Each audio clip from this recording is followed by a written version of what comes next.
जय श्री राम। वेदांत ज्योतिष बाय नमिता में आप सभी का स्वागत है। और आज मैं जो चर्चा का विषय आप लोगों के सामने लेकर आ रही हूँ जन्म कुंडली का 8th हाउस। मैं हमेशा आप लोगों के सामने 6th, 8th और 12th इन हाउस की ज्यादातर जिक्र करती हूँ।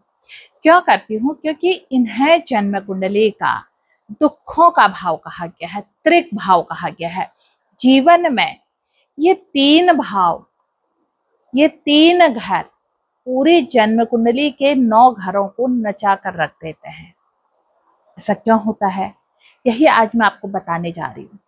और अगर हमने इन 3 घरों को बैलेंस करना सीख लिया, क्योंकि इन 3 घरों में ग्रहों का होना स्वाभाविक है, किसी न किसी एक घर में आपके ग्रह अवश्य होंगे।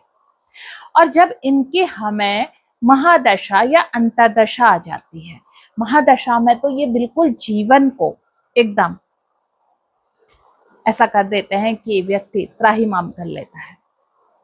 और अंतरदशा में ये कई सारी चीजों से उठाकर आपको बिल्कुल पटक देते हैं अलग से। तो जब हमें पता है ये ऐसा करते हैं, तो क्यों ना हम इन 3 घरों को बैलेंस करने की बात करें। और ये 3 घर बहुत आराम से बैलेंस हो जाते हैं। मैं आपको हमेशा बैलेंस करने के लिए बताती हूँ, मैं उपायों के पीछे दौड़ाती नहीं हूँ। देखिए, घर बैलेंस अगर आप करते हैं तो ये पूरा काम करते हैं, 100% वर्क करते हैं। उपायों की कोई गारंटी नहीं होती है, क्योंकि उपाय के लिए व्यक्ति को थोड़े से अपने नियमबद्ध होना पड़ता है। लेकिन बैलेंस करने के लिए आपको कुछ भी नहीं करना पड़ता है, स्वतः कुछ चीजों को बैलेंस करना, और उनसे हम अपने ये घर बहुत आराम से ठीक कर सकते हैं। चलिए बताऊंगी मैं 8th हाउस हमारे साथ क्या क्या कर सकता है। उससे पहले अगर अभी तक आपने मेरा वेदांत ज्योतिष बाय नमिता चैनल सब्सक्राइब नहीं किया है, तो आप चैनल को सब्सक्राइब कीजिए, लाइक कीजिए, शेयर कीजिए। ऐसे बहुत वीडियोस आपको मेरे प्लेलिस्ट पर मिल जाएंगे, जिनसे आप अपने इन हाउसेस को बैलेंस करना सीखते हैं। ज्योतिष अगर हम देखें ना, क्या है ज्योतिष, मैं हमेशा आपको बताती हूँ, ज्योतिष सिर्फ हमें 2 या 3 चीजों से बांध कर बताया गया है। इसलिए आजकल लोगों का ज्योतिष पर से विश्वास भी उठ रहा है। और आजकल तो आप लोगों को ये भी बताया जा रहा है कि आप ऑनलाइन राहु की पूजा करा दीजिए, ऑनलाइन आप शनि की पूजा करा लीजिए, ऑनलाइन आप ये कर लीजिए। आप ऑनलाइन खाना डिलीवर कर सकते हैं, लेकिन जब खाना आपके पास आएगा आप तभी खा सकते हैं, ऑनलाइन आप खाना नहीं खा सकते हैं। ऐसे ही पूजा अनुष्ठान का भी है, जिसमें आपकी सहभागिता स्वयं है, वहां पर आप मौजूद हैं, वो ज्यादा इफेक्टिव होता है। लेकिन ये सोशल मीडिया की दुनिया में कौन बताए कौन क्या कहे, आप सब समझदार हैं। और यही 8th हाउस है। 8th हाउस अगर हम देखें, 8th हाउस के सामने पता है ठीक क्या है, 2nd हाउस है। और 2nd हाउस क्या है? 2nd हाउस हमारा अपना धन है। और हमेशा जो सामने होता है ना, वो दूसरा होता है। ये मैंने कई बार आपको बताया है। मेरे सामने मेरा रिफ्लेक्शन होगा, मेरे सामने मेरा दूसरा व्यक्ति होगा। ऐसे ही 2nd के सामने भी दूसरा है। वो दूसरा कौन है? वो दूसरा है दूसरे का धन। 8th हाउस में यही सिखाता है, दूसरे के धन को कैसे हम ऐसे मैनेज करें कि हम उसी के धन से काम करें और उसी के धन से कमाकर उसको दे दें। ये कौन सिखाता है? ये हमें 8th हाउस सिखाता है। 8th हाउस बेहद खूबसूरत है, बहुत सुंदर है। बस हम इसे समझने में शुरू से हमें एक ही चीज बताई गई है। देखिए, ऋषि पराशर जी ने इसे त्रिक भाव क्यों कहा? ऋषि पराशर जी ने त्रिक भाव इसलिए कहा, उस समय सारे ऋषि मुनि जितने भी थे, यज्ञ दान तप सब करते थे। आज के समय में वो सब नहीं है। और उन्होंने वो तब लिख दिया था, जब ये लिखा गया था तब ये 3 हाउस उन्हें कोई तकलीफ नहीं देते थे। क्यों? क्योंकि वो सारे लोग इन हाउस को बैलेंस करके चलते थे। ये जो लिखी गई है ना पटकथा, जितना भी इन्होंने ये चीजें लिखी हैं, इन्हें कहा है दुख है, विषाद है, सारे जो दुर्भाग्य हैं, वो सब ये 3 घर हैं। ये आज के परिप्रेक्ष्य में लिखा है, क्योंकि आज जो चीजें चल गई हैं, लोगों को समय नहीं है, आने का समय नहीं है। इसलिए जब तुम्हें आने का समय नहीं है, तुम्हें मिलने का समय नहीं है, भाई देखो ये तो मेरा अपना ये व्यवसाय नहीं है, मुझे तो ईश्वर की प्राप्ति से ये कृपा मिली है, तो मैं आप लोगों के सामने इस ज्ञान को लेकर आती हूँ। मैं तो बहुत कम जन्म कुंडलियां देखना पसंद करती हूँ, क्योंकि मुझे पता है जब हम अपनी जो जमा पूंजी, हमारी जमा पूंजी हमारा धन नहीं, हमारी ऊर्जा, हमारी साधना, ये सब है, ये जब हम दूसरे को देते हैं तो वो शुल्क भी कम होता है उसके पाप लेने के लिए। इसलिए मैं जो अपने साधना में रहती हूँ और मैं बहुत कम देखती हूँ, बहुत कम। इसलिए अब जब आप जाने का समय है नहीं, आप कहते हो आप कर दो, तो भाई उनका तो रोजगार है, उन्हें तो करना ही है, आप चाहे जाएं या ना जाएं, उन्हें तो पैसा चाहिए। तो ये किसने चलाया? ये हमने चलाया। वो नहीं आ रहे हैं आपके पास घर में बैठे बैठे पैसे मांगने। अब ऐसे में हमारा एर्थ हाउस कैसे ठीक होगा? बहुत मुश्किल होता है। तो एर्थ हाउस बेसिकली है क्या? आपने LIC वाले देखे हैं? LIC वाले क्या करते हैं, दूसरे का पैसा लेते हैं और उससे अपना कमाते हैं, ये एर्थ हाउस है। टैक्स, दूसरे का पैसा, ये एर्थ हाउस है। अच्छा, जैसे 6th हाउस हमारा ऋण है ना, वैसे ही एर्थ हाउस भी हमारा ऋण भी है, क्योंकि जब हम दूसरे का पैसा लेके बिजनेस कर रहे हैं, वो भी एर्थ हाउस है। अब ये किसको फलित होगा, किसको नहीं होगा, ये जन्म कुंडली के ग्रहों पर निर्भर करता है। अब सबसे पहले अगर हम अपने एर्थ लॉर्ड को देखें कि हमारा एर्थ लॉर्ड बैठा कहाँ है। देखिए, अगर एर्थ लॉर्ड एर्थ में ही बैठा है तो ये भी एक राजयोग बन जाता है, क्योंकि 8वें का स्वामी 8वें में ही बैठता है, तो वो उस भाव की जागृति कर देता है। ऐसा व्यक्ति रिसर्च वाले फील्ड पे ज्यादा, या खोज करने वाली, क्योंकि एर्थ हाउस क्या है ना, समुद्र के अंदर से निकाल कर मोती लाने वाला हाउस है। तो ये व्यक्ति अगर एर्थ हाउस का लॉर्ड एर्थ हाउस में ही बैठा है, तो ऐसा व्यक्ति रिसर्च के फील्ड में जाता है, तो इसका जो चीजें है ना, निखर कर आती हैं बाहर। इसने एर्थ हाउस की जागृति कर रखी है। अब ये व्यक्ति अगर एर्थ हाउस में, एर्थ हाउस या हमारा लग्नेश बैठ जाए, तो लग्नेश संबंध बना ले एर्थ हाउस से, संबंध बना ले, और या हमारे एर्थ हाउस में ही बैठ जाए, तो ऐसा व्यक्ति बहुत बड़ा खोजी, कुछ नया काम करने वाला व्यक्ति बनता है। अब 10th का स्वामी भी आकर एर्थ में बैठ गया, अगर 10th लॉर्ड हमारे एर्थ में बैठ गया, तो अब ऐसे में कोई भी जन्म कुंडली देखेगा वो यही कहेगा ये अपने नौकरी के लिए बहुत सारे धक्के खाएगा। ये लोग वैज्ञानिक, डॉक्टर, एस्ट्रोलॉजर, प्रोफेसर, प्रोफेसर कैसे वाले, जो जमीन के अंदर पुरावेत्ता टाइप के लोग होते हैं, जो खोज करते हैं, ऐतिहासिक चीजों को खोजने वाले लोग, ऐसे लोग होते हैं। और LIC इसी में है, टैक्स इसी में है, ये काम भी आप इसी से कर सकते हैं। तो NGO 11th हाउस से होता है, लेकिन क्या है, NGO भी आप दूसरे का पैसा लेकर काम कर सकते हो। तो हम NGO में किस तरह वर्क करेंगे, क्या करेंगे, ये भी इसमें आता है। सोशल है, आप कितनी पॉपुलैरिटी पाएंगे, कितना मिलेगा, ये 11th हाउस बताएगा। लेकिन उसमें जब आप दूसरे के धन को लेकर समाज में लगा रहे हैं, ये 11th हाउस हो गया। जो अपने लिए बचा रहे हैं, ये एर्थ हाउस हो गया। अच्छा, एर्थ हाउस के लिए क्या कहा गया है ना, एर्थ हाउस अनैतिकता का घड़ा है, पाप का एक घड़ा भी है। क्यों? क्योंकि इसे समुद्र का नाम भी दिया गया है। अब समुद्र से अमृत निकला था, तो विष कहाँ से निकला था? वो भी समुद्र से ही निकला था। ऐसा ही हमारा एर्थ हाउस है। एर्थ हाउस में अगर हमारी इतनी सारी चीजें हैं, इतनी अच्छी चीजें हैं, तो ये अनैतिकता भी है। देह का व्यापार इसी हाउस से देखा जाता है, शराब का व्यापार इसी हाउस से देखा जाता है, अनैतिक संबंध सारे इसी हाउस से देखे जाते हैं। अब ये कैसे चीजें सही हैं?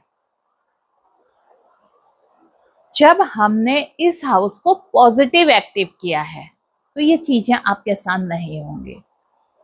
लेकिन ये नेगेटिवली एक्टिव है, तो ये चीजें आपके साथ होंगे।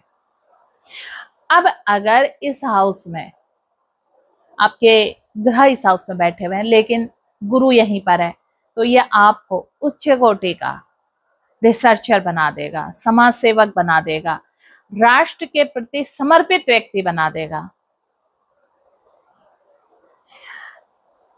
अगर गुरु की दृष्टि है या शुभ ग्रह भी यहीं पर है, शुभ ग्रह कौन? चंद्रमा, शुक्र, बुध, ये ग्रह भी यहीं पर है, तो आप ये नहीं कह सकते हैं कि ये व्यक्ति अनैतिक होगा, ये व्यक्ति बहुत बड़ा राष्ट्र प्रेमी।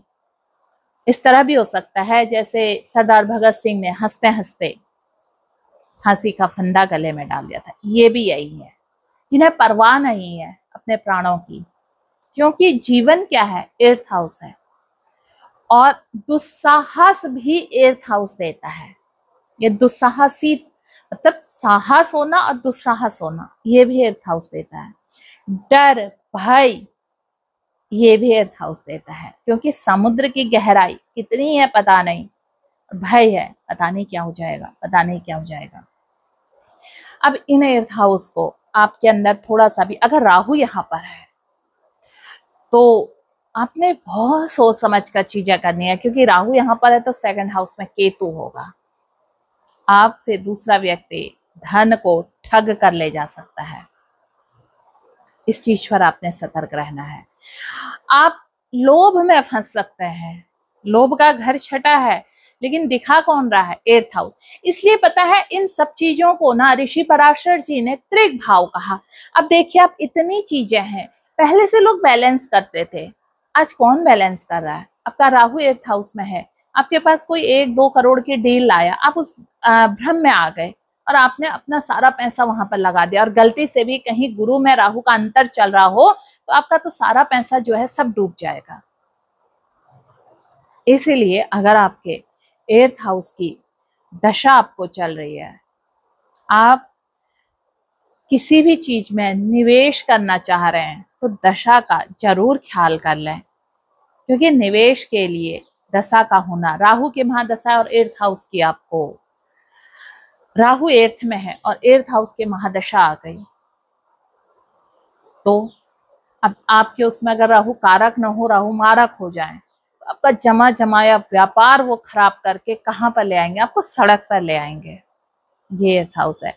लेकिन यहीं पर को आपके गुरु एर्थ हाउस में है और गुरु की महादशा आ गई, आपने धार्मिक कार्य, आपने ज्योतिष, इन सब में रहना शुरू कर दिया तो आपको ये राजा बना देगा। बुध आपके एर्थ हाउस में है, अब बुध की महादशा आ गई तो बुध को बैलेंस करने के लिए, बुध क्या है? बुध किशोर है, और बुध को बैलेंस करने के लिए क्या चीज है? आपने गणेश जी, विष्णु भगवान और माँ लक्ष्मी, और साथ में ऐसे में अगर, क्योंकि किशोर को कौन ज्यादा बेहतर संभाल सकता है, इस बात का पता है आपको। किशोर को एक माँ बहुत अच्छे से नर्चर करती है, बहुत अच्छे से पालती है, बहुत अच्छे से उसको मार्गदर्शन देती है। किशोरावस्था में एक बालक को पिता से ज्यादा माँ की आवश्यकता होती है। अगर माँ ने उसको 3-4 साल भी दे दिए ना तो वो बच्चा आगे को लीड करता है। सेम यही बुध है। बुध की जैसे ही आपको दशा लगी तो उस समय आपकी माँ, पत्नी, गुरु, मैं गुरु में जब भी अगर बात करूंगी स्त्री ग्रहों के लिए स्त्री की ही बात करूंगी, तो यहाँ पर को वो क्या करेंगे? वो आपके इस दशा को इतना बैलेंस कर देंगी, इतना अच्छा कर देंगी।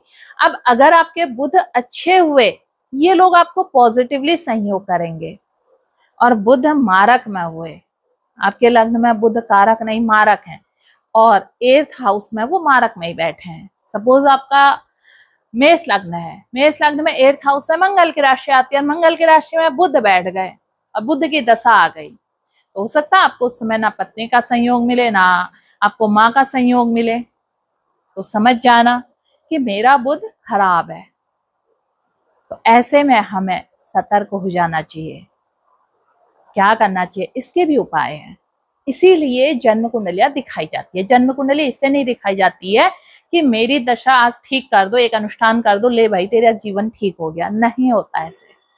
दशा के अनुसार हमारे ग्रह ना ठीक होते हैं, लेकिन हम लोग इतना समझते कहाँ हैं। हमें तो एक ही चीज बताई जाती है, कुंडली पकड़ो, एक अनुष्ठान करा लो, एक नग पहन लो, आपका ग्रह ठीक हो जाएगा। अगर बुध मारक में है, 8th हाउस में है, और उसके ऊपर आपको बुध का रत्न पहना दिया, तो आपका जो बचा खुचा था ना वो भी खत्म हो जाएगा। कई लोग व्यापारी हैं, वो बिना सोचे समझे इस नग को पहन लेते हैं, और कई लोग राजनीति में हैं, वो पुखराज धारण कर लेते हैं। उसमें वो प्रभावी नहीं है, लेकिन उन्हें लगता है कि नहीं, इसको पहनने से मेरी चीजें ठीक हो जाएंगी। ये जब आपने क्रिएट कर लिया तो चीजें ठीक होती हैं, तब वो आपको लाभ देता है। लेकिन ये इन भावों में ये कारक नहीं होते हैं। तो 8th हाउस के ग्रहों के रत्न, 8th हाउस के ग्रहों की पूजा, ये सब हमें ना बहुत सोच समझ कर करनी पड़ती है, बहुत सोच समझ कर चलना पड़ता है। आपके कोई भी ग्रह 8th हाउस में है, अभी 8th हाउस के ग्रह जहां जहां जाकर बैठते हैं, इसके वीडियोस भी मैं लेकर आऊंगी, चाहे मैं शॉर्ट वीडियोस में बताऊं या मैं एक डिटेल इसका वीडियो बना दूं। तो आप मुझे कमेंट बॉक्स पर अवश्य लिखिएगा कि आपको 8th हाउस के ग्रह आपके पहले house, second house, third house जहां जहां बैठे हैं, क्या आपको इसका हर हाउस का वीडियोस चाहिए? तो कमेंट के माध्यम से आप मुझे बताना, मैं हर हाउस का आपके लिए वीडियो बनाकर अवश्य लाऊंगी। और इसी में मेरा नंबर दिया गया है 9528508897। अगर आपको कुछ भी पूछना हो, आप इस नंबर पर मुझे व्हाट्सएप पर मैसेज कर सकते हैं, कॉल नहीं, केवल मैसेज। फिर मैं आऊंगी आपके बीच में नई जानकारी के साथ। कैसा लगा आपको यह वीडियो, आप मुझे कमेंट के माध्यम से अवश्य बताइएगा। फिर मिलती हूँ मैं आपसे एक नई वीडियो में नई जानकारी के साथ। जय श्री राम।